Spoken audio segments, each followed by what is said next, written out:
Bueno, efectivamente se trata de una historia de larga duración y cuando se establecen, que fue a finales del siglo XVIII, hubo un momento de inflexión, me parece, porque hay un propósito de mejorar la vida en la ciudad, ¿verdad? En términos de civilización o de comportamiento civilizado, pero también de orden relacionado con la polis, ¿no? Con la vida en público. Y esa idea de establecer autoridades, de dividir la ciudad en cuarteles y cada cuartel con una autoridad, atendiendo temas de disputas personales, de limpieza, de salud, incluso de comportamiento en términos de familias, sí creo que tuvo un efecto a largo plazo. Lo vemos en los mapas de mediados del siglo XIX, cómo la ciudad siguió siendo ordenada bajo ese esquema, pero ya con autoridades diferentes. Creo que hubo un cambio importante después de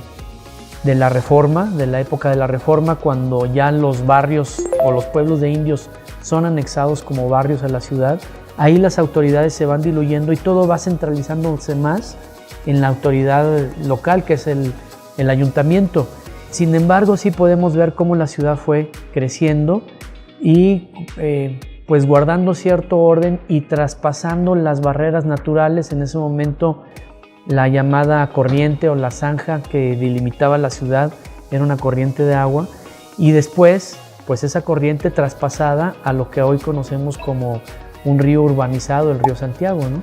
Entonces sí, de alguna manera esa división fue condicionando el desarrollo urbano.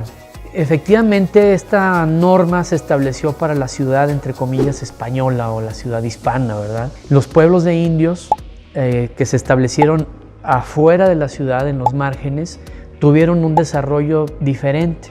Ellos no tuvieron esa atención en cuanto al orden, la traza, ¿no? Fue con otros tipos de usos y costumbres.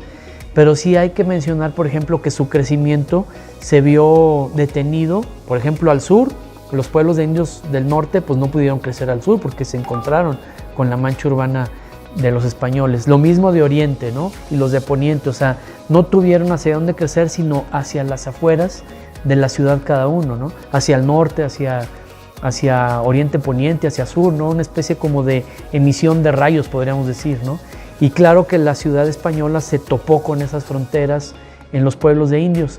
Esto dio como resultado algo muy interesante, que fue una suerte de frontera donde se dieron actividades más propias de artesanos, de giros industriales, no tanto comerciales, y una serie de conexiones en términos sociales, de redes de relaciones sociales.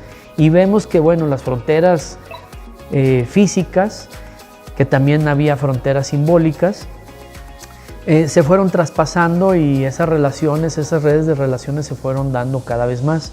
Así vemos, la ciudad se transformó de una ciudad minera en una ciudad comercial, y pues para siglo XX devino en una ciudad completamente industrial. Yo lo que diría es que San Luis Potosí, como muchas otras ciudades, es un crisol, o ha sido un crisol cultural, porque estuvieron efectivamente los españoles viviendo en lo que hoy conocemos como el centro histórico, pero alrededor una serie de etnias: guachichiles, tarascos, nahuas, ¿no? Otomíes.